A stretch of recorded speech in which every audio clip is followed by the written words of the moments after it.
परमात्मा को पाने तथा उसका वास्तविक लाभ प्राप्त करने के लिए पवित्र बाइबल में प्रमाण है कि प्रभु ने मनुष्य को अपना ही स्वरूप बनाया। 6 दिन में सृष्टि रचकर 7वें दिन विश्राम किया। कुरान शरीफ में प्रमाण है कि हजरत मोहम्मद को खुदा स्वयं कह रहे हैं कि मैंने तुम्हें उस परमात्मा की महिमा बताने के लिए भेजा है। वो परमात्मा कबीर है जिसने 6 दिन में सृष्टि रची तथा 7वें दिन तख्त पर जा विराजा। उसकी खबर किसी बाखबर से पूछ कर तो देखो। कृपया अवश्य सुनिए जगत गुरु तत्वदर्शी संत रामपाल जी महाराज के अमृत वचन। अब क्या बताते हैं धर्मदास, ये जग बोराना और कोई ना जाने पद निर्वाणा। निर्वाण माने मोक्ष मार्ग से कोई भी परिचित नहीं है, पूरा विश्व ही विचलित है। धर्मदास ये जग बोराना, कोई न जाने पद निर्वाणा। यही कारण में कथा पसारा, जग से कहिए वो राम नियारा। यही ज्ञान जग जीव सुनावो, सब जीवों का भरम नसाओ। अब मैं तुमसे कहूँ चेताई, तिरदेवन की उत्पत्ति बाई। कुछ संक्षेप कहूँ गहुराई, सब संशय तुमरे मिट जाई। भरम गए जग वेद पुराना, आदि राम का वेद न जाना। राम राम सब जगत बखाने, आदि ये राम है, आदि राम कोई बिरला जाने। राजा राम सबको ये जग जाने, तुम सोता को भेद बखाने। ज्ञानी सुने, जो मैं कथा सुनाने जा रहा हूँ सृष्टि रचना की, कहते हैं अब मैं तुमसे कहूँ चिताई, तेरे देवन की उत्पत्ति भाई इससे संबंधित है। ज्ञानी सुने सो हृदय लगाई, मूर्ख सुने तो गम न पाई। माँ अष्टंगी पिता निरंजन, ये जमदारुण वंशन अंजन। पहले कीन निरंजन राई, पीछे से दुर्गा उपजाई माया। माया रूप देख अति शोभा, देव निरंजन तन मन लोभा। काम देव धर्मराय सताए, देवी को तुरंत दर खाए। पेट से देवी करी पुकारी, हे साहेब मोहे करो उबारी। टेर सुनी सतगुरता आए, अष्टंगी के बंद छुड़वाए। अब इस काल को यहाँ इसने धर्मराय भी कहलाता है। इसने कहा था मैं धर्म का राज करूंगा, सत्य का राज करूंगा, और जैसा कोई कर्म करेगा वैसा ही फल दूंगा। इसलिए यहाँ इसको कहा है धर्मराय को हिकमत कीना, नख रेखा से बग कर लेना। धर्मराय करे भोग विलासा, माया को रही तब आशा। 3 पुत्र अष्टंगी जाए, ब्रह्मा विष्णु शिव नाम धराए। 3 देव विस्तार चलावे, इनमें ये जग धोखा खाए। पुरुष गम कैसे कोई पावे, काल निरंजन जग भरमावे। 3 लोक अपने सुत दीना, सोन निरंजन बासा लीना। अलख निरंजन सोन ठिकाना, ब्रह्मा विष्णु शिव भेद न जाना। 3 देव सो उसको ध्यावे, निरंजन का वो पार न पावे। अलख निरंजन बड़ा बटपारा, 3 लोक जीव कीन आहारा। ब्रह्मा विष्णु शिव नहीं बचाए, सकल खाए पुन दूर उड़ाए। तिनके सुत हैं तीनों देवा, अंदर जीव करत हैं सेवा। अकाल पुरुष का हो नहीं चीन्या, काल पाए सभी गए लीना। फिर कहते 3 देव और असुर अवतारा, ताको भजे सकल संसारा। 3 गुणों का ये विस्तारा, धर्मदास मैं कहूँ पुकारा। गुण तीनों की भक्ति में ये भूल पड़ो संसारे। कह कबीर निज नाम बिना, कैसे उतरो पार। अपने आत्मा परमात्मा ने 600 वर्ष पहले ये ज्ञान दिया था, और उस समय परमेश्वर के इन अनमोल वचनों को, इस सत्य ज्ञान को हमारे नकली धर्मगुरुओं ने ये कहकर हमसे दूर कर दिया कि कबीर जो है ये अशिक्षित है, ये शूद्र जाति से संबंध रखता है, इसका ये मालूम नहीं वो हिंदू है या मुसलमान है, और ये हमारे हिंदू देवताओं को, ब्रह्मा विष्णु महेश को नासवान बताता है, इनके विषय में ऊट पटांग बकवास करता है, इसकी बातों को कोई ना सुनना। तो उस समय इन नकलियों की दाल गलगी। हमारे पूर्वज अशिक्षित थे और हमारे धर्मगुरु एक संस्कृत भाषा जाने थे, और हमारे सभी सदग्रंथ संस्कृत भाषा में लिपिबद्ध थे। इन मंदबुद्धियां के कुछ समझ मत आई नहीं, अपनी लोक वेद दंत कथा सुनाते रहे और नाम इन सदग्रंथों का लेते रहे कि हम इन सदग्रंथों से ही आपको ये तत्व ज्ञान, सब ज्ञान सुना रहे हैं कि ब्रह्मा विष्णु महेश के कोई माता पिता नहीं, अजर व अमर हैं, सर्वेश्वर हैं, महेश्वर हैं, ये सभी ब्रह्मांडों के रचनहार यही हैं, सबको सर्वेश्वर यही है। और फिर कोई विष्णु जी को सर्वेश्वर, कोई श्री राम जी को सर्वेश्वर, कोई श्री कृष्ण जी को, कोई भगवान शंकर को, कोई देवी को, कोई सिर पैर नहीं था हमारा। अब उस समय तो हमें ये बात जच गई उन नकली गुरुओं की कि कबीर जी अशिक्षित हैं, ये सदग्रंथ तो नहीं जान सकते, और जो कुछ भी ये कह रहे हैं हमारे देवताओं के बारे में, इनकी उत्पत्ति के बारे में, ये सारी झूठ है। और जिससे उनकी दाल गली रही, क्योंकि उनको खुद मालूम नहीं था सदग्रंथों में लिखा क्या है। अपने आत्माओं, यदि परमात्मा 600 वर्ष पहले ये ज्ञान नहीं लिपिबद्ध करवा के जाते तो आज हम भगवान नहीं पहचान सकते थे। अब देखो, जिसको अशिक्षित कहें, संस्कृत भाषा जानता नहीं, यदि परमात्मा किसी अन्य वर्ण में आ जाते, ब्राह्मण वर्ण में संस्कृत पढ़ लेते, तो आज एक और डिफिकल्टी पैदा हो जाती कि भाई ब्राह्मण था, इसका समझ में आ गए होंगे सदग्रंथ, और अनमान्य नहीं, और ब्राह्मणों को समझ में नहीं आई, तो इसलिए इसने सदग्रंथों की जानकारी थी। तो परमात्मा तो अशिक्षित थे इन्हीं के शब्दों में, लेकिन वो अशिक्षित नहीं, वो विद्वान थे। और यजुर्वेद अध्याय नंबर 40 के श्लोक नंबर 11, 12, 13 में कहा है कि वो तत्वदर्शी संत ही बताएगा विद्वान और अविद्वान की परिभाषा। एक कोई तो जिसने अक्षर ज्ञान हो गया उसको विद्वान कह देते हैं, जिसको अक्षर ज्ञान नहीं है उसको अविद्वान कहते हैं, लेकिन विद्वान और अविद्वान की परिभाषा वो तत्वदर्शी संत बताओगा। तो पुण्यात्माओं, ये संस्कृत भाषा ने जान कर महर्षि पाक रहे थे, विद्वान पक गए थे, और कख पता नहीं था कि एक भाषा से विद्वान होते हैं। अध्यात्म मार्ग के अंदर अध्यात्म ज्ञान से विद्वान होते हैं, भाषा कोई भी हो। तो अब थोड़ा सा आपको एक झलक दिखाते हैं कि 600 वर्ष पहले हमारे सदग्रंथों में लिखा था कि ब्रह्मा विष्णु महेश के माता पिता दुर्गा और ये काल है। अरे नकलिया ने कख नहीं पता, आज तक मूर्ख बना रहे थे हमारे को, है सारी उल्टी साधना, उल्टा ज्ञान ठोक दिया समाज में।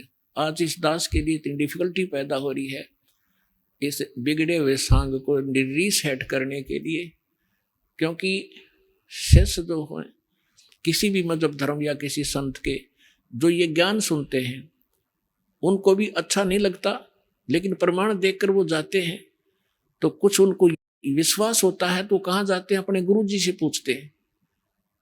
तो हमारे वो गुरु जी पहले उनसे भी नकली, वो कहेगा नहीं झूठ बोलता है, वो ऐसा है। फिर उसको चिंता बन जाती है उस आचार्य को, गुरु को, कि कहीं तुम्हारे चेलों को सच्चाई का पता लग गया। क्योंकि सच्चाई तो पुस्तक में रेफरेंस दे रखे हैं, सारे सीडी भर रखी हैं, वो भी जान लेते हैं कि बात तो सारी सच्ची है, पर चेले ना भाग जाए। अब उनको ये चिंता बनी हुई है, लेकिन अब समय आ लिया है, ये तो चिंता बनो चाहे ना बनो, ये चेले तो सारे यहीं आने हैं एक दिन, थोड़ा समय बेशक लग जाए।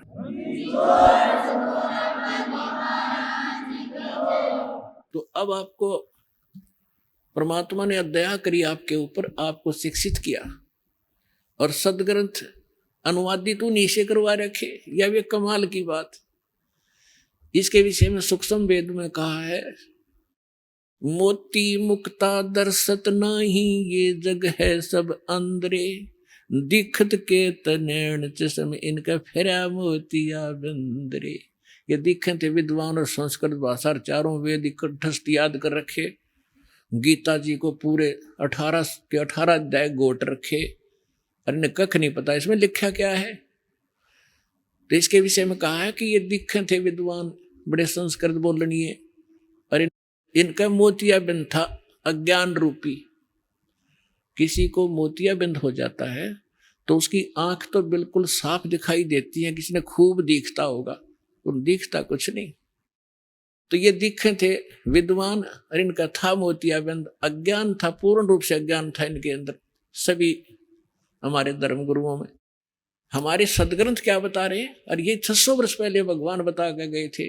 तो पुण्यात्माओं, अब समझने में देर नहीं लगेगी।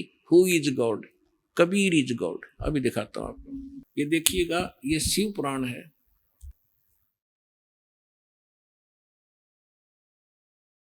संक्षिप्त मोटा टाइप, केवल हिंदी। और ये कहां से छपा है? गीता प्रेस गोरखपुर से। और कौन है इसके अनुवादक?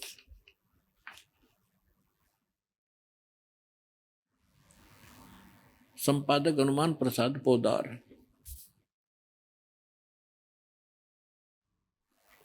ये प्रकाशक मुद्रक यहां से। एक समय नारद जी ने अपने पिता ब्रह्मा जी से पूछा, क्योंकि ब्रह्मा जी ही सबसे पहले उत्पन्न माने जाते हैं, बड़े पुत्र, और इन्हीं को वेदों और सभी ज्ञान का एक कर्ता धर्ता मान रखा था इन्होंने। इसलिए नारद जी ने अपने पिताजी से पूछा।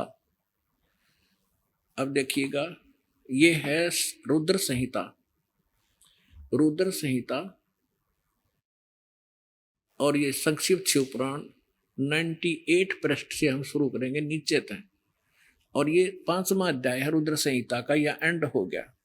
अपने पुत्र नारद की यह बात सुनकर लोक पितामह ब्रह्मा वहां इस प्रकार बोले। अब 6ठे अध्याय से शुरू होते हैं 99वें पृष्ठ पे। ब्रह्मा जी ने कहा, ब्रह्मन देव शिरोमणि नारद से कहा, तुम सदा समस्त जगत के उपकार में ही लगे रहते हो। तुमने लोगों के हित की कामना से बहुत उत्तम बात पूछी है। जिस समय उसने सृष्टि रचना के बारे में जानना चाहा था, जिस समय समस्त चराचर जगत नष्ट हो गया था, सर्वत्र केवल अंधकार ही अंधकार था, न सूर्य दिखाई देते थे, न चंद्रमा, अन्य ग्रहों का और नक्षत्रों का भी पता नहीं था, न दिन होता था न रात, अग्नि पृथ्वी वायु और जल की भी सत्ता नहीं थी। उस समय तत् सद ब्रह्म, इस श्रुति में जो सत सुना जाता है, एकमात्र वही शेष था। अब हम 100 पृष्ठ पर आ गए, 100 पे, रुद्र संहिता शिव पुराण के।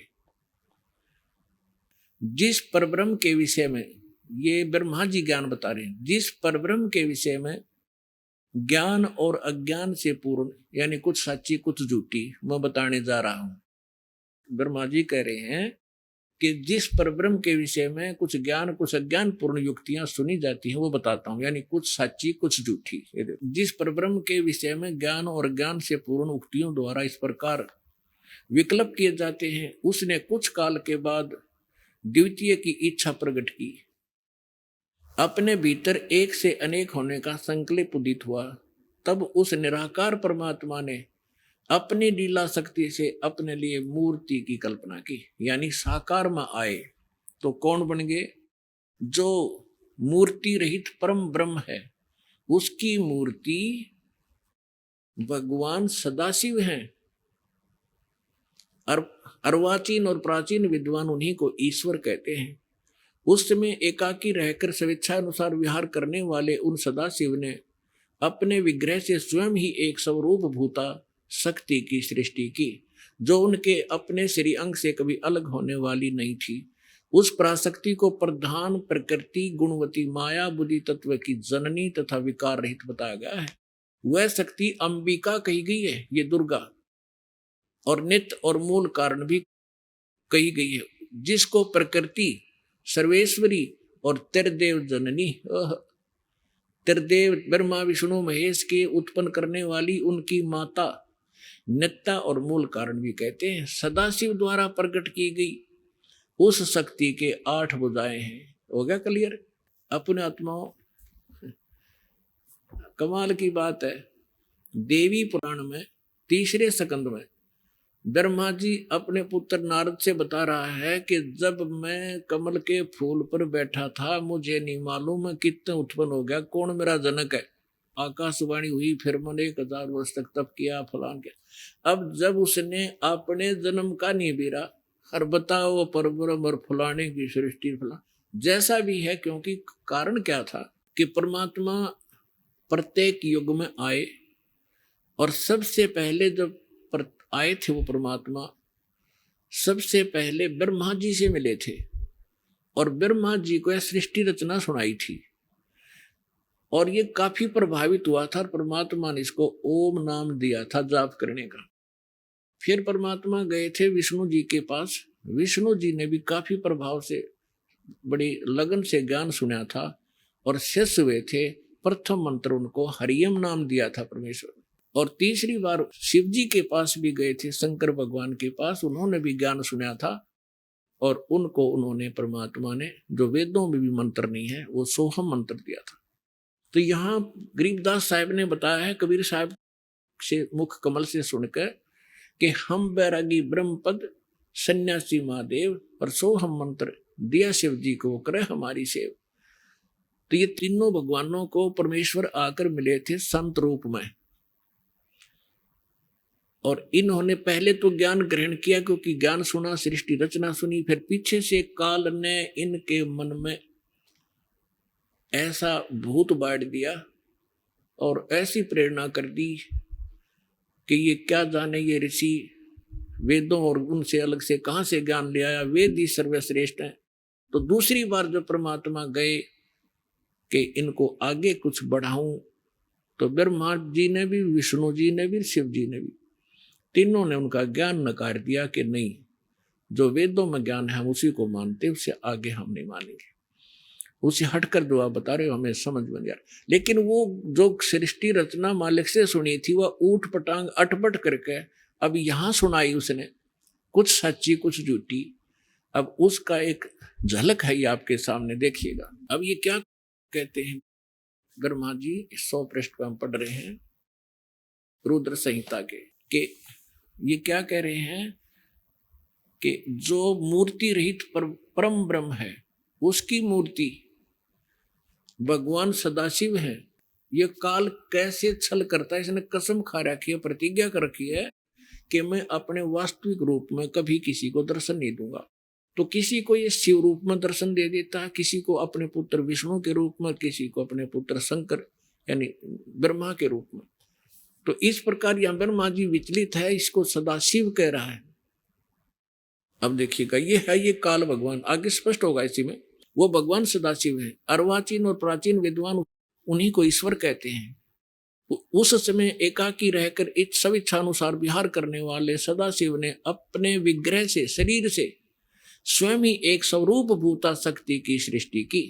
ब्रह्मा जी अपने अज्ञान में लिपापोती करण की कुचेष्टा करा रही, वह सच्चाई सामने हमारे आनी थी, जो दास ने आपको कथा सुनाई, जो परमात्मा ने सुना रखी है, और अब ये दास ने मौखिक सुनाई, वो इसका एक ये प्रमाण मिल रहा है इसमें।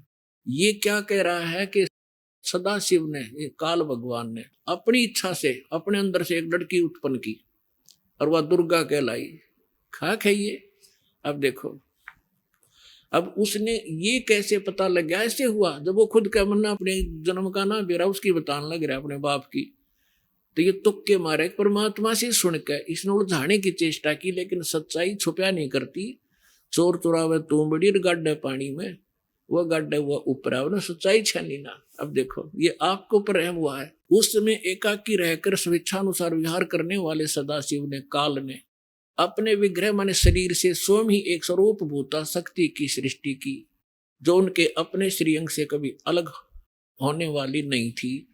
उस पराशक्ति को प्रधान, ये ध्यान रखना कि प्रधान भी दुर्गा को कहते हैं, प्रकृति भी दुर्गा को कहते हैं, गुणवती माया बुद्धिवत तत्व की जननी तथा विकार रहित बताया है। वह शक्ति अंबिका कही गई जो सदाशिव ने अपने शरीर से विग्रह से बाहर उत्पन्न करी, वह के कहलाई विकार रहित। वह शक्ति अंबिका कही गई, उसी को प्रकृति सर्वेश्वरी और ब्रह्मा विष्णु महेश त्रिदेव की जननी नित्या और मूल कारण भी कहते हैं। सदाशिव द्वारा प्रकट की गई, अपने काल के शरीर से निकली हुई उस शक्ति के 8 भुजा हैं। स्पष्ट हो गया। दुर्गा के विषय में नाना प्रकार के आभूषण उसके श्री अंगों की शोभा बढ़ाते हैं। वह देवी नाना प्रकार की गतियों से संपन्न है और अनेक प्रकार के अस्त्र शस्त्र धारण करती है। एकाकिनी होने पर भी वह माया संयोग वसात अनेक हो जाती है। इसने 3 रूप धारण किए थे, सावित्री, लक्ष्मी और उस पार्वती के, और एक एक पुत्र से इसकी विवाह कर दिया। श्री देवी पुराण में स्पष्ट है, फिर कभी समय पर दिखाएंगे। आज देखो, एकाकिनी होने पर भी वह माया संयोग वसात अनेक हो जाती है। जो वे सदा शिव हैं उन्हें परम पुरुष, ईश्वर, शिव, शंभु और महेश्वर कहते हैं। यहाँ देख, अब 101 पृष्ठ पर आगे हम रुद्र संहिता का शिव पुराण में अब इस काल के विषय में जानकारी चल रही है। वे अपने सारे अंगों में भस्म रमाए रहते हैं। उन काल रूपी ब्रह्म ने, काल ब्रह्म कहो, सदाशिव कहो, उस काल रूपी ब्रह्म ने एक ही समय शक्ति के साथ है, नाथ नहीं है, शिवलोक नामक अक्षेत्र का निर्माण किया। उस उत्तम अक्षेत्र को काशी कहते हैं। वह परम निर्वाण या मोक्ष स्थान है जो सबके ऊपर विराजमान है। वे प्रिया प्रियतम शक्ति, वे प्रिया प्रियतम रूप शक्ति और शिव, यानी पति पत्नी के रूप में शक्ति दुर्गा, शिव ये काल रूपी ब्रह्म जो परमानंद स्वरूप हैं, उस मनोरम क्षेत्र में नित्य निवास करते हैं। काशीपुरी परमानंद निरूपणी है। मुने शिव और शिवा ने, दुर्गा और काल ने प्रलय काल में भी कभी उस क्षेत्र को अपने सानिध्य से मुक्त नहीं किया। अब देखो, देवेश्वर देवर से एक समय उस आनंद वन में रमण करते हुए शिवा और शिव के मन में, दुर्गा और इस काल के मन में यह इच्छा हुई कि किसी दूसरे पुरुष की, यानी कोई बालक उत्पन्न करें, सृष्टि करनी चाहिए, कोई बच्चा उत्पन्न करें, जिस पर यह सृष्टि संचालन का महान भार रखकर हम दोनों केवल काशी में रहकर इच्छा अनुसार विचरें और निर्वाण धारण करें। ऐसा निश्चय करके शक्ति सहित दुर्गा के साथ सर्वव्यापी परमेश्वर शिव ने अपने वाम भाग से 10वें अंग पर अमृत मल दिया, यानी पति पत्नी व्यवहार किया, ग्रस्त किया। फिर तो वहां एक पुरुष प्रकट हुआ। अब ये ब्रह्मा थोड़ा बहुत अटपट करे है, लेकिन सच्चाई देखो 102 पृष्ठ पे, 102 पृष्ठ पे आप देखिएगा क्या कहा। फिर जो उत्पन्न हुआ वो बच्चा, उसके विषय में कहे, शिव ने कहा, पुवत्स के बेटा, व्यापक होने के कारण तुम्हारा विष्णु नाम विख्यात हुआ। अपने आत्मा इस काल से सदाशिव और दुर्गा से विष्णु जी की उत्पत्ति सिद्ध होगी। जो परमात्मा ने 600 वर्ष पहले एक सिंपल लैंग्वेज में कहा था, अब मैं तुमसे कहूं चिताई, त्रिदेवन की उत्पत्ति भाई, माँ अष्टंगी पिता निरंजन, ये जम दारुण वंशन अंजन। माया देख रूप अति शोभा, देव निरंजन तन मन लोभा, कामदेव धर्मराय सताए, हे देवी को तुरंत दरकाए, पेट से देवी करी पुकारी, हे साहेब मेरी करो उबारी, टेर सुनी तब ता हम आए, अष्टंगी को बंद छुड़वाए। धर्मराय की ने भोग विलासा, दुर्गा को रही तब आशा, ये प्रेग्नेंट हुई। 3 पुत्र अष्टंगी जाए, ब्रह्मा विष्णु शिव नाम धराए। अरे ये नकली ने क्या करते, अनपढ़ है, के जाने शिक्षित है, सारी झूठ बोला है। अरे झूठे आपसे। तो पुण्यात्मा, आज आप पर मेर हुई। अपने सदग्रंथ जिनको हम श्रोधार्य मान्या करते हैं, आज वो क्या बता रहे हैं। और ये नकली संत, ये हमारे धर्म गुरु क्या बकवास किया करते थे। तो अब हम अपनी दिशा बदलेंगे और मोक्ष प्राप्ति करेंगे। ये सुअवसर परमात्मा ने फिक्स कर रखा है आपका। ये समय और ये सुअवसर आपको प्राप्त हुआ है, ये पिछले गजब के पुण्य आप साथ लेकर जन्मे हो। बेशक आज हम दुखी हैं, बेशक हम कितना भी कष्ट उठा रहे हैं, लेकिन आपके भक्ति के जो नंबर हैं वो 100 के 100 पूरे हैं, जो सतलोक आश्रम बरवाला में पहुंच चुके हैं और आएंगे आगे।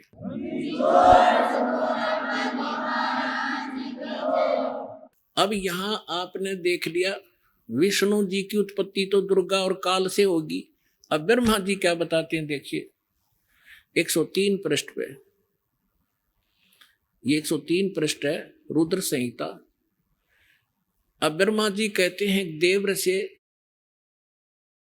तत्पश्चात कल्याणकारी परमेश्वर सांब सदाशिव ने पूर्ववत प्रयत्न करके, यानी जैसे विष्णु उत्पन्न किया दोनों ने मिलकर संयोग से, अपने दाहिने अंग से उत्पन्न, मुझे भी अपने दाहिने अंग से उत्पन्न किया। मुझे उन महेश्वर ने मुझे तुरंत ही अपनी माया से मोहित करके नारायण देव के नाभि कमल में डाल दिया और नीला पर्वत वहां से प्रकट किया। अब देखो यहां से स्पष्ट हो गया, अनुवादकर्ता ने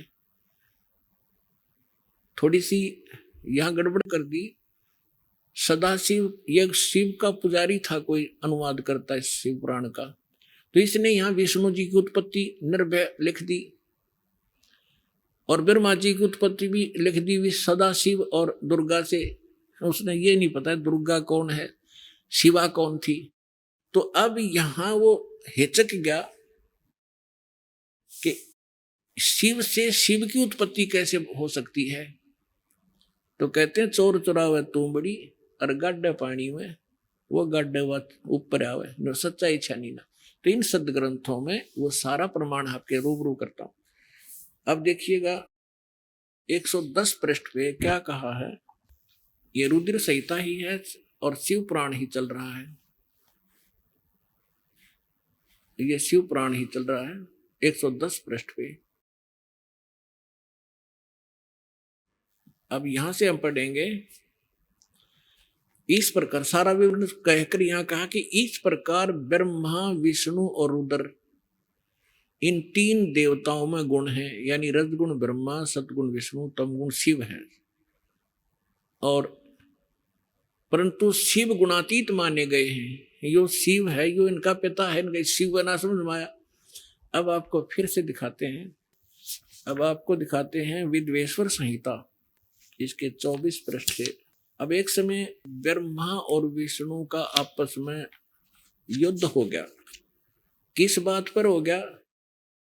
अपने आत्मा परमात्मा कहते हैं 3 देव सो उसको धावे, निरंजन का वो पार न पावे। ब्रह्मा विष्णु महेश समाधि लाला इन्हें खूब जोर लगा लिया। कहते हैं अपने पिता की ही इनको खबर नहीं।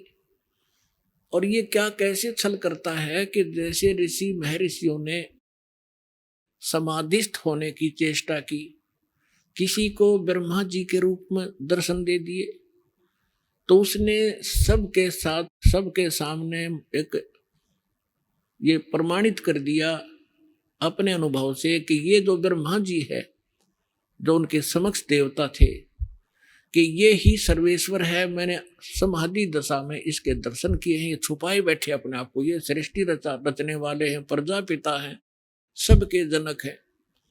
इस बात ने सुनकर ब्रह्मा जी फूल गए। फिर किसी को ये दर्शन दे, क्योंकि इसने प्रतिज्ञा कर रखी है कि मैं कभी किसी के सामने अपने यथार्थ रूप में नहीं आऊंगा, तो किसी को ये शिव के रूप में दर्शन दे देता है। तो वो ऋषि ये कहता है कि शिव जी अपने आप को छुपाए बैठे हैं, यही सर्वेश्वर है, महेश्वर है, सबके जनक हैं, कुल के मालिक है। किसी को विष्णु जी के रूप में दर्शन दे देता दिए हैं, तो उस ऋषि ने फिर उनके डिंडोरे पीट दिए। विष्णु जी को सर्वेश्वर, ये सर्वशक्तिमान है, सबका मालिक है, मैंने समाधि में इसके दर्शन हुए, ये छुपाए बैठे। तो इस बात से तीनों को भ्रम था। देखिए दोनों बैठ गए। एक दिन ब्रह्मा जी चले गए विष्णु जी के पास। अब विष्णु जी ने उनका विशेष सत्कार नहीं किया, तो ब्रह्मा जी कहने लगे कि मैं तेरा बाप हूं और अपने बाप को देखकर तू लेटा हुआ है, तुझे शर्म नहीं आती?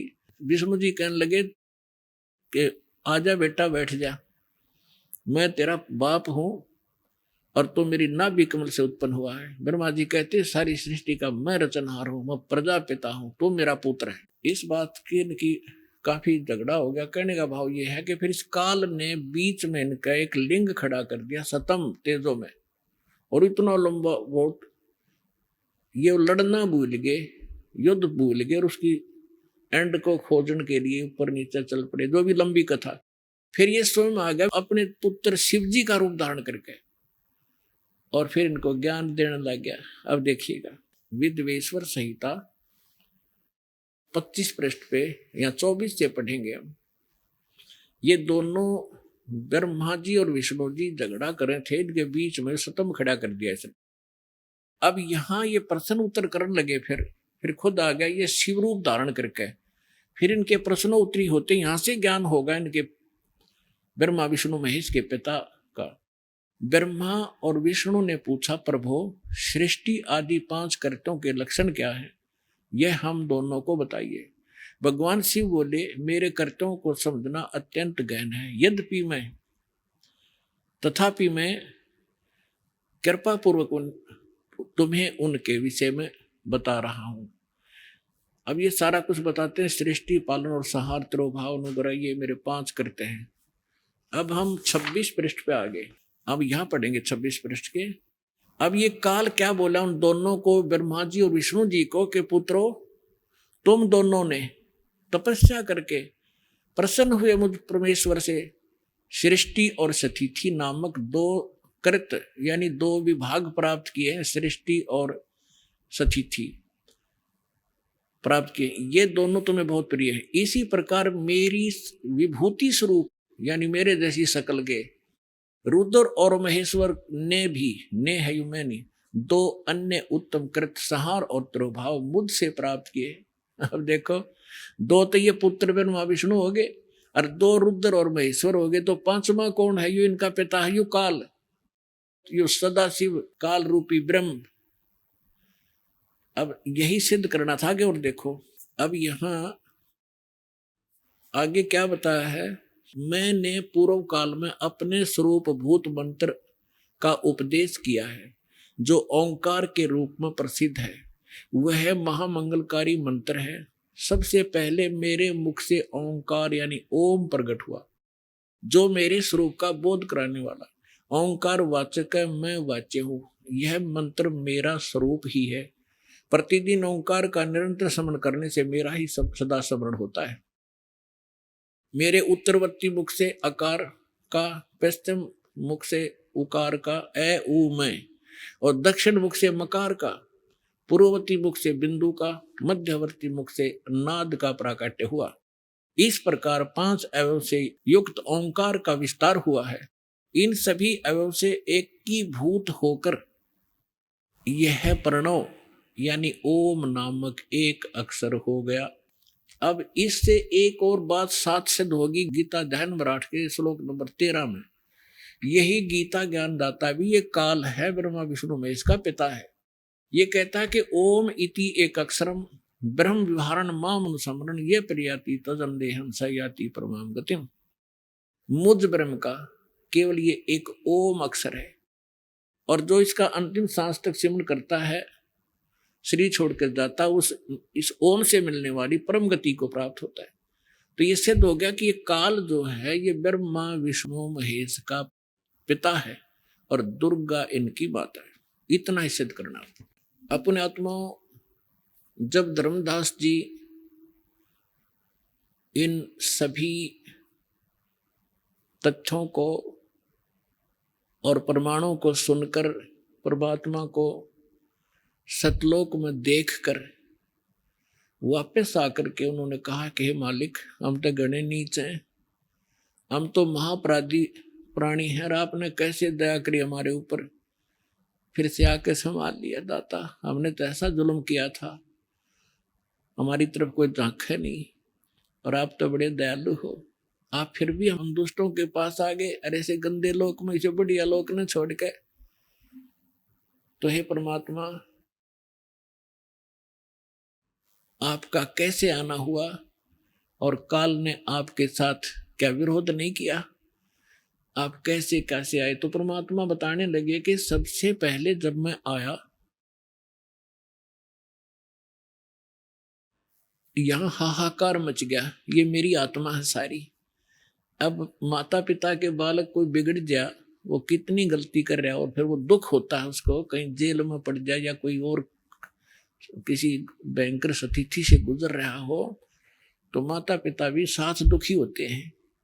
इसी प्रकार परमात्मा हमारे दुखों को देखकर वहां दुखी हुए और वहां से यहाँ आए हमें ये समझाने के लिए कि तुम गलत स्थान पर आए हो, ये लोग ठीक नहीं, तुम यहाँ के वासी नहीं हो, और जिस सुख को तुम यहाँ खोज रहे हो, संपत्ति और संतान, कार और कोठियों में, स्वर्ग, इस काल के स्वर्ग में, महास्वर्ग में, ये सुख नहीं है यहाँ पर।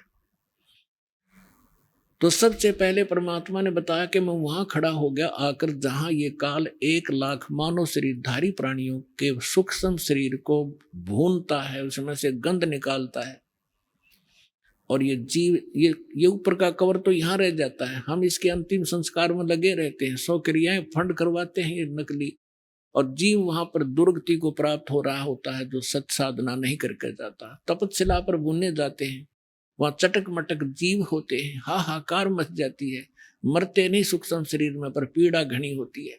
उस दुख को देखकर परमात्मा अपने पुत्र जोगजीत के रूप में, कभी सहजदास के रूप में, कभी ज्ञानी के रूप में आते रहे हैं। तो वहां जोगजीत के रूप में वहां आए और ज्योति निरंजन वहां आकर खड़े हो गए उस तपस्या पर जहां जीव दुखी हो रहे थे। तो परमात्मा की शक्ति से वो तपस्या तो जल रही है, लेकिन जीवों को पीड़ा बंद होगी। तो जैसे किसी के सिर में भी दर्द हो तगड़ा, तो कोई बोलता भी नहीं, सवाया करे, और जब वो दर्द ठीक हो जाए टेबलेट आदि लेने से, फिर बैठ कर बात कराया करे।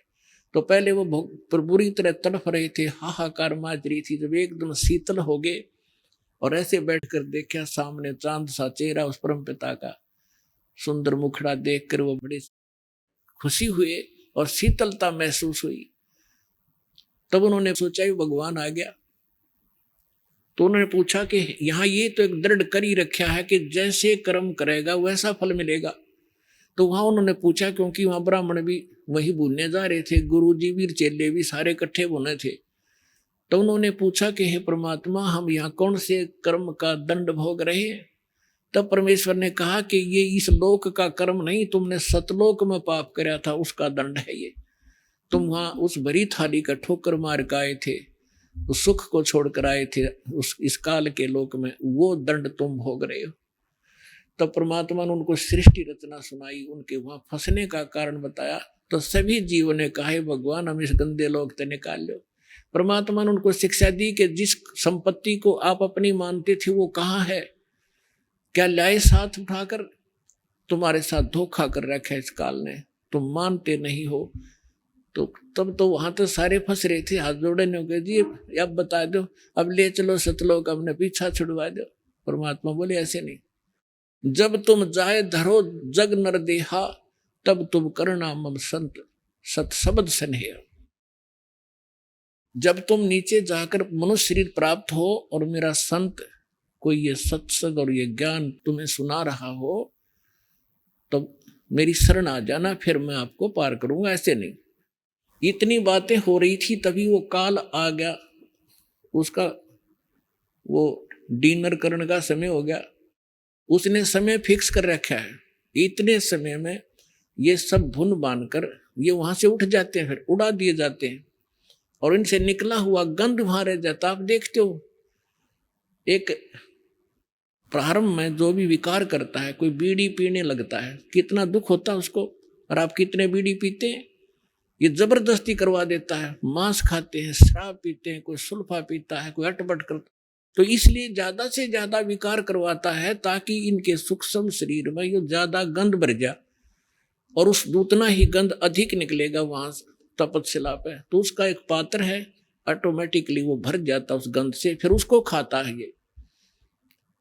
तो इसने सोचा था कि वो चले गए होंगे सभी प्राणी, तो वहां से उड़कर वहां तपस्या पर बन के सभी प्राणी जीव मनुष्य शरीरधारी वहां से ऊपर आ जाते हैं, और फिर धर्मराज के दरबार में आकर लाइन में खड़े हो जाते हैं। फिर अपने कर्मानुसार जिसने राजा बनना राजा बनो, गधा बनना गधा बनो, देवता बनना देवता बनो, इसने कोई टेंशन नहीं। हमारा किया हमें प्राप्त होता रहता है। तो इतने में वो काल वहां आ गया और काल ने कहा, देखा कि जोगजीत तू कैसे आ गया मेरे लोक में? वहां तो तूने मुझे मार कर निकाला था, भगा दिया था, तूने मेरी एक नहीं सुनी थी, 21 ब्रह्मांड समेत भगा दिया था। अब पहले तो बता तो पिताजी की क्या आज्ञा लेकर आया है? और उसके बाद जोगजीत आज तुझे मैं जिंदा नहीं छोड़ूंगा, तुझे बख्शूंगा नहीं। तू मेरे लोक में आया कि साथ तूने वहां से मुझे निकाला था। तो जोगजीत रूप में परमात्मा खड़े थे, उन्होंने कहा कि भाई सुन ले बात, मैं नीचे के लोकों में जाऊंगा, ये सबसे ऊपर के 21वें ब्रह्मांड में इसने ऐसा एक जाल फैला रखा है, वहां गुप्त स्थान बना रखा है जहां ये तपस्या इसकी। तो परमात्मा ने कहा कि मैं नीचे जाऊंगा लोक में, ब्रह्मांडों में, और सभी प्राणियों को बताऊंगा कि भगवान नहीं है जिसको तुम परमात्मा मानकर पूज रहे हो, परमात्मा अन्य है। और उनको सत्य ज्ञान और सच्चा मंत्र दे के आऊंगा और सभी प्राणियों को तेरा भांडा फोड़ूंगा कि ये काल है, तुम्हें खाता है, तुम इसकी पूजा करते हो। अब उसने सोचा ये तो मेरा सारा लोक उजाड़ेगा, पहले इसी को मार दूं। तो कहते हैं परमात्मा कि धर्मदास मुझे मारने के लिए इसने भयंकर रूप बनाया और जैसे अभी खत्म कर देगा, मेरे ऊपर झपट्टा, तो मैंने सतनाम का सुमन कर दिया शुरू। अपने आत्मा धर्मदास जी के माध्यम से परमात्मा हमें एक संकेत बता रहे हैं कि कभी आप पर कोई आपत्ति यहां आ जा, जिसको जो भी मंत्र प्राप्त है, प्रथम मंत्र प्राप्त है तो प्रथम मंत्र, सतनाम प्राप्त है तो सतनाम का आप जाप शुरू कर दीजिए। आपकी वो आपत्ति ऐसे जाएगी जैसे कभी सोची भी ना हो कि एकदम बला न्यों टल जाएगी। सार नाम प्राप्त है तो सार नाम का जाप करिए। परमात्मा कहते कि मैंने उस सतनाम का मंत्र का जाप शुरू किया और इस काल ऐसे झटका लगा इसको जैसे गिर गया पृथ्वी पर। कबीर सागर में लिखा है कि वहां से वो भाग लिया, पाताल में पहुंच गया, उस शेषनाग के लोक में जा गिरा। तो कहते मैं साथ साथ गया, इसको वहां से पकड़ के लाया कि चल ऊपर, और वहां आकर ऐसे गिर गया जैसे पक्षी की पंख कट जाती हैं, उड़ा नहीं जाता, तड़फता रहता है, फड़फड़ाता रहता है।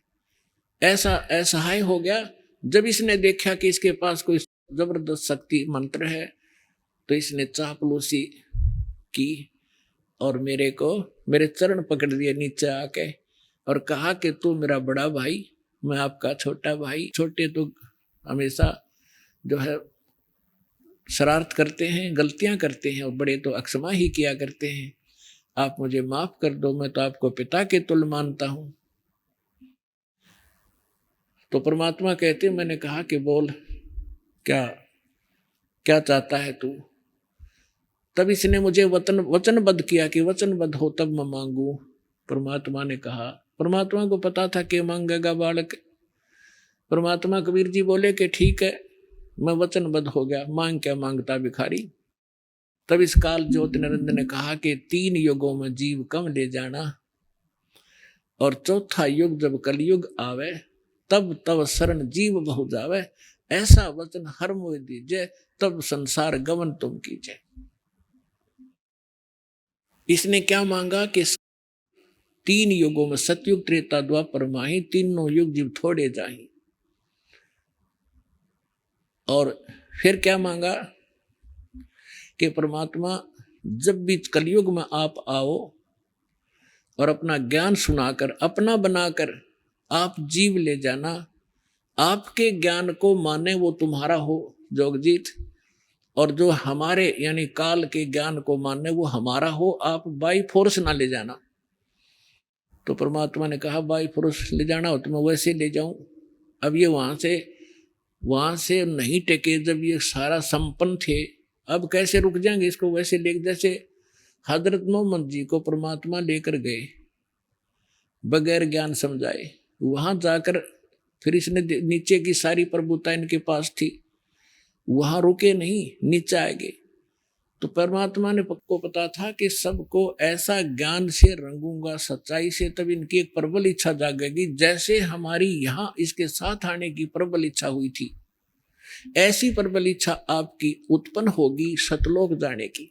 इस ज्ञान से आपके अंदर इतना जबरदस्त प्रेरणा होगी और भक्ति की शक्ति इस मन को दूर करेगी, आत्मा को उठावेगी। फिर आपकी एक सच्ची लो लगेगी वहां जाने की। जब आपकी भक्ति बढ़ जाएगी और यहाँ के दुख आपको साफ दिखाई देने लग जाएंगे, जितनी काल की भांग उतरती जाएगी उतना ही आपको इस ज्ञान का अधिक रोशनी प्रकाश होता चला जाएगा। तब परमात्मा से काल ने कहा था कि तीनों युगों में जीव थोड़े ले जाना, और चौथे युग में जब कलयुग आवे तब आप कितने जीव ले जाना। जब परमात्मा ने कहा भाई ठीक है तथास्तु, तब फिर उसी समय आंखें बदल ली और कहने लगे जाओ जोग जीत संसारा, आजियो तुम जब कलयुग में, और जीव न माने कहा तुम्हारा।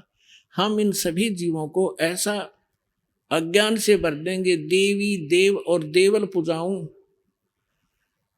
या विद जीवों को भरमाऊं, यानी किसी को मंदिर देवी देवताओं की पूजाओं पर लगा दूंगा और सब अज्ञान से परिपूर्ण करवा दूंगा अपने नकली दूत भेज के। फिर कहा कि 12 पंथ करूं मैं साजा, नाम तुम्हारा ले करूं आवाजा।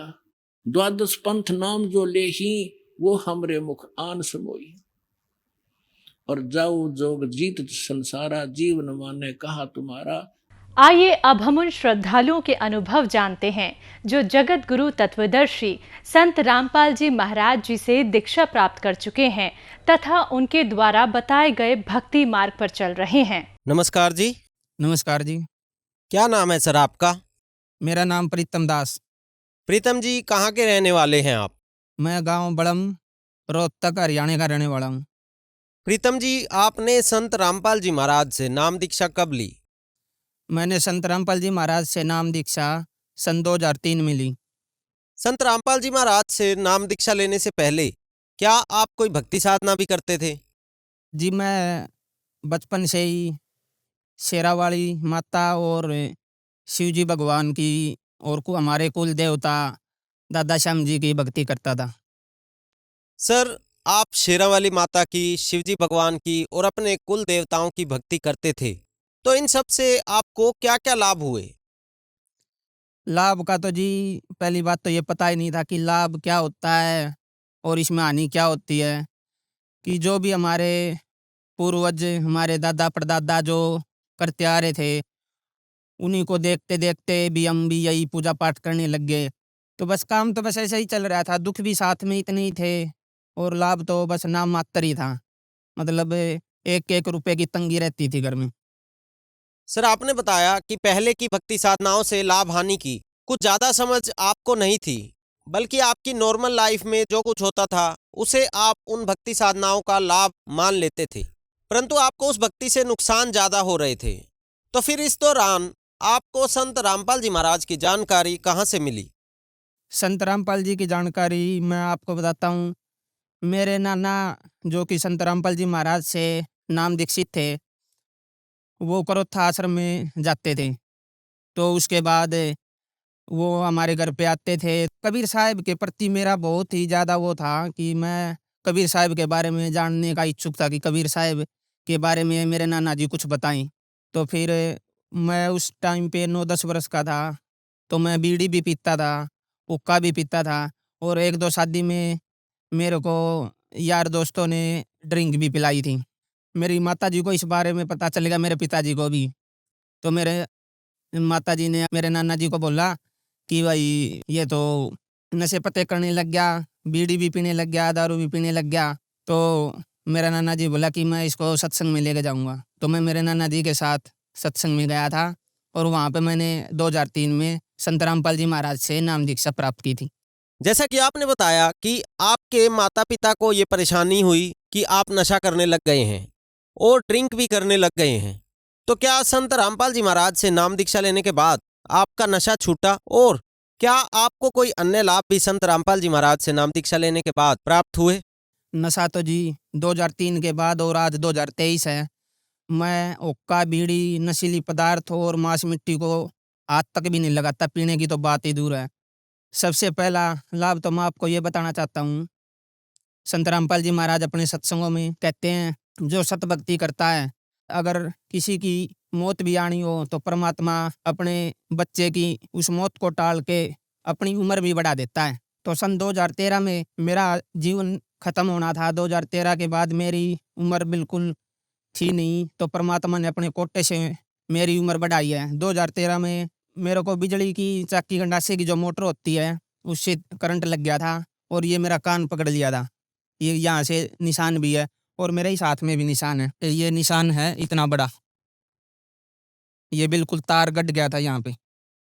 जैसे ही मोटर से मेरा करंट लग गया तो मैं परमात्मा से मेरा एक ही निवेदन था कि हे परमात्मा, मेरे को तो सीधा सतलोक ही लेके चलियो, मेरे को यहाँ से इस काल के जाल से निकाल ले चलियो। तो क्या हुआ, मेरे छाती के अंदर से ऐसी तरंग निकलने लगी जैसे कि वेल्डिंग करते वक्त सफ़ेद सफ़ेद वाइट वाइट किरण निकलती है ना, तो मेरे छाती से ऐसे तेज स्पीड से निकल रही। और जो चक्की गंडासे का जो मिस्त्री था, जिसने मोटर बांध रखी थी, वो भी होश भूल गए कि भाई ये क्या होगा इसको, मेरे को तो समझ नहीं आ रहा। तो परली साइड मेरी माता जी जो मेरे लिए खाना बना रही थी, वहाँ पे गया कि बोला कि इसको भाई को दौरे दारे उठ रहे हैं क्या। तो मेरी माँ को तो पता चल गया दौरे दारे, तो उसको तो कभी वो बीमारी नहीं हुआ। तो वहाँ पे मेरी माँ भागी गई। तो उस वक्त क्या हुआ, मैंने परमात्मा से हाथ जोड़ के, मेरे ऐसे हाथ जुड़ गए, लेकिन मेरे एक हाथ दूसरी तरफ था, एक हाथ दूसरी तरफ था। मेरी अंतरात्मा ने ऐसे हाथ जोड़ लिए। मैंने बोला कि हे परमात्मा, मेरे को तो सतलोक लेके चलियो। परमात्मा ने मेरा ऐसे हाथ उठाया और जो करंट लग गया था, जो तार था, और ऐसे छुटवा दिया। अगर परमात्मा उस टाइम पे, अगर गुरुजी संत रामपाल जी महाराज के अगर मैं शरण में नहीं होता तो उस टाइम पे मेरी भी मौत होनी थी। और मेरी माता जी भागी आई, मेरे को ऐसे गले से लगा लिया और मेरी माता जी भी वहाँ पे ख़त्म होनी थी और मैं भी। मेरा एक छोटा भाई है जो कि बचपन से ही दिमागी रूप से कमज़ोर और भोला है, वो भी ख़त्म होना था। मेरे पिताजी नशे पत्ते करते थे, तो हमारा परिवार तो बिल्कुल उजड़ना था, ख़त्म होना था। तो संत रामपाल जी महाराज की शरण में अगर हम थे तो हमारा परिवार बस गया और आज हम सुख से जीवन व्यतीत कर रहे हैं। सबसे बड़ा तो हमें ये लाभ मिला। एक लाभ और बताता हूँ आपको। 2020 में लड़की पेट में थी, तो जब इसकी माताजी को तीसरा महीना लगा हुआ था तो उसकी ब्लीडिंग हो गई और बच्चा बिल्कुल ख़राब हो गया। डॉक्टर के पास फ़ोन किया तो डॉक्टर ने बोला कि भाई बच्चा तो ख़राब हो गया है। तो हम हॉस्पिटल में गए, अल्ट्रासाउंड के लिए गए कि भाई देखते हैं, धड़कन चेक करवाते हैं, बच्चे में धड़कन है या नहीं है। डॉक्टर ने तो पहले ही बोल दिया था भाई कुछ नहीं है, बच्चा बिल्कुल ख़राब है। तो अल्ट्रासाउंड के लिए गई तो उन्होंने कई देर तक ऐसे-ऐसे पेट में वो धड़कन चेक करने के लिए कई बार तक प्रयत्न किया, लेकिन धड़कन बच्चे की आ नहीं रही थी। तो डॉक्टर भी ये बोला कि भाई बच्चा नहीं है, बिल्कुल ख़राब है। तो इसकी माताजी को सारनाम मिला हुआ था, तो सारनाम का सुमन करा और ये ऐसे-ऐसे सोच रही थी और रो रही थी कि हे परमात्मा, इतने दुनिया इंटरव्यू देती है और कहती है कि हमने ऐसे-ऐसे लाभ प्राप्त हुए हमें, मेरे को भी ऐसा कर दे कि मैं भी इंटरव्यू में कल बताने के लिए तैयार हो जाऊँ कि भाई मेरा बच्चा भी बच गया। तो जब उसने सारनाम का सुमन किया तो उसी टाइम पे बच्चे में धड़कन आ गई और बच्चा बिल्कुल स्वस्थ और अच्छी तरह ही परमात्मा की दया से हुआ। और मेरी गुड़िया का नाम भी परमात्मा ने रखा है। और वो गुड़िया इतनी तेज और इतनी मास्टरमाइंड है, ऐसा दिमाग है। आज वो 2.5 साल के आसपास है, लेकिन 5-6 वर्ष के जो बच्चे हैं उनसे भी तेज दिमाग है। हमारे पास एक बहुत अच्छी भैंस थी झोटी, जो कि उसकी हाइट 5.5 फुट की और लंबाई भी बहुत अच्छी थी। उस टाइम पे ब्याही नहीं थी, तो उससे पहले उसका एक थन में सूजन बहुत ज़्यादा थी। इतनी ज़्यादा थी कि डॉक्टरों को भी दिखाया था, सभी डॉक्टर ने बोला इसका कोई इलाज नहीं है, इसका तो थन ही खराब होगा। तो गुरुजी से प्रार्थना लगवाई तो उसके ब्याहने के बाद वो थन बिल्कुल ऐसा का ऐसा हो गया जैसे और थन थे बिल्कुल। और वो झोटी की इसकी कीमत भी हमारी की बहुत ज़्यादा थी और हमने कई साल वो रखी भी। और परमात्मा ने इतना अच्छा लाभ दिया कि उसका थन खराब होना था और परमात्मा की दया से, संत रामपाल जी महाराज की दया से वो बिल्कुल ठीक हो गई। मेरी दूसरी गुड़िया हुई है अभी 3 महीने की हुई है, 2.5-3 महीने की। तो जब अल्ट्रासाउंड करवाया था तो उस टाइम पे उसकी नाक की हड्डी बिल्कुल नहीं थी। हमने 2 जगह अल्ट्रासाउंड करवाई। तो हमारे सभी मेरी माताजी को और घरवालों को टेंशन होगी, चिंता होगी कि भई ये कैसी लड़की होगी। मैंने बोला मेरी माताजी को और अपनी घरवाली को, "माँ टेंशन ना करो, आप संत रामपाल जी महाराज की शरण में हैं, जो कि पूर्ण परमात्मा हैं और पूर्ण परमात्मा की भक्ति करवाते हैं और वो सब कुछ ठीक करेंगे।" तो परमात्मा की दया से आज वो लड़की की नाक इतनी अच्छी और इतनी सुंदर लड़की दी है परमात्मा ने, बहुत ही अच्छी, और आज बिल्कुल स्वस्थ है और अच्छी है। सर, आप क्या काम करते हैं? सर, मेरा गाँव में मेडिकल स्टोर है।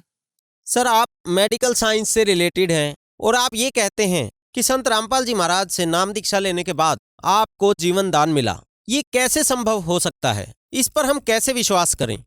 सर जी, मैं एक बात बताना चाहूँगा आपको, जहाँ पे मेडिकल साइंस फेल हो जाती है, वहाँ पे परमात्मा का ज्ञान और परमात्मा का चमत्कार शुरू होता है। मेडिकल साइंस तो कुछ भी नहीं है, परमात्मा भगवान के आसपास भी नहीं है, क्योंकि मेडिकल साइंस जहाँ पे डॉक्टर जवाब दे देते हैं कि भाई ये नहीं बचेगा या फिर ये ख़त्म हो चुका है, वहाँ पे परमात्मा जीवन दान देते हैं। परमात्मा तो चाहे वो कर सकते हैं, परमात्मा के डिक्शनरी में कोई भी इम्पॉसिबल वर्ड नहीं है। लेकिन आज के इस समय में, इस वर्तमान युग में मैं बताना चाहूँगा, लाखों कैंसर से पीड़ित हैं, एड्स से भी पीड़ित हैं और ऐसी-ऐसी भयंकर बीमारी है जिससे बहुत ही दुनिया परेशान है और दुखी है और मर भी रहे हैं।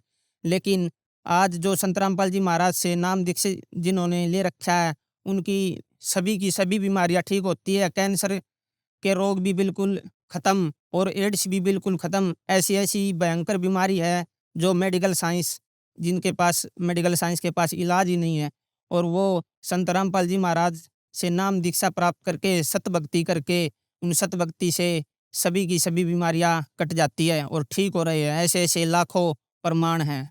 जब मेडिकल साइंस नकार देती है कि इस बीमारी से ठीक होना संभव नहीं है, तब संत रामपाल जी महाराज से नाम दीक्षा लेने के बाद वो बीमारी का इलाज हो जाता है। ये कैसे संभव होता है?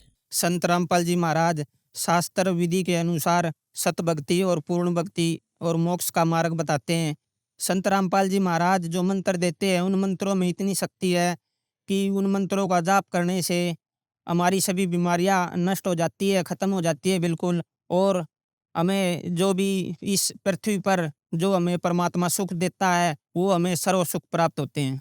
सर, संत रामपाल जी महाराज से नाम दीक्षा लेने के बाद आपका नशा छूट गया, साथ ही साथ आपके परिवार की भी जीवन रक्षा हुई और भी अनेकों लाभ आपकी फैमिली को और आपको प्राप्त हुए। तो जो श्रद्धालु आज आपको सुन रहे हैं, आप उनको क्या संदेश देना चाहेंगे? सभी को मैं ये बताना चाहूँगा कि संत रामपाल जी महाराज से नाम उपदेश ले, भक्ति करे और सभी के सभी जितने भी इस संसार में सुख चाहते हैं, सर्व सुख मिलेंगे, और उनसे नाम उपदेश लो और भक्ति करो और अपना कल्याण करवाएं। सर, संत रामपाल जी महाराज से नाम दीक्षा कैसे ले सकते हैं? संत रामपाल जी महाराज से आज विश्व के इंटरनेशनल चैनलों पर 8-10 चैनलों पर संत रामपाल जी महाराज का सत्संग आता है और नीचे पट्टी आती है, उस पर आश्रम के नंबर और पूरा कंप्लीट एड्रेस लिखा होता है। उन पे अपना फ़ोन नंबरों पर अपने बात करें और नज़दीकी जो आपके आसपास नामदान केंद्र है उनसे संपर्क करें और नाम दीक्षा प्राप्त करके संत रामपाल जी महाराज से अपना जीवन सफल करें। धन्यवाद सर। सत साहिब।